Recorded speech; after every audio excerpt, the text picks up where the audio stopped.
এখানে আপনার কিছু আছে তৈরি করা? প্রার্থনার শেষে কি বললেন? আমি যা দিয়েছি সে তো তোমারই দান, গ্রহণ যত করেছ ঋণী তত করেছ আমায়।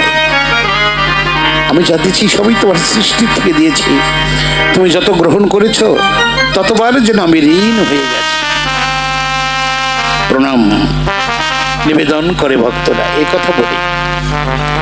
তো সেই অহংকারটা যেন আমাদের না হয়, না আসে, তার জন্য এই ব্যক্তিদের সঙ্গ লাভে, তাদের অঙ্গের বাতাস, এই সাধুগুরু সন্ত মহন্তদের অঙ্গের বাতাস যদি আমাদের অঙ্গে কোনোদিন লাগে, যত অশুভ জিনিসই থাক তা একদিন বিদায় হইতে বাধ্য। তাই মদন নিজেকে ছোট মনে করলেন। আচ্ছা, গৌরের রূপ আর আমার রূপ, আমি এতদিন কিসের বড়াই করেছি? ভুল করেছি, অন্যায় করেছি। গৌর চরণে প্রণাম জানিয়ে লজ্জায় মাথা নিচু করে মদনের রাজ্য ছেড়ে চলে গেল। এ রাজ্যে কে এলো? কে?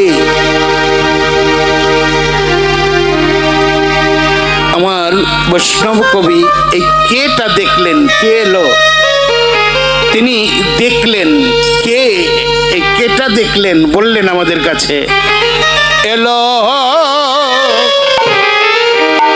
নবীন নবীন মদন, এলো নবীন মদন, আর কামে গায়ত্রী যার উপাসন, সে যে অপ্রাকৃত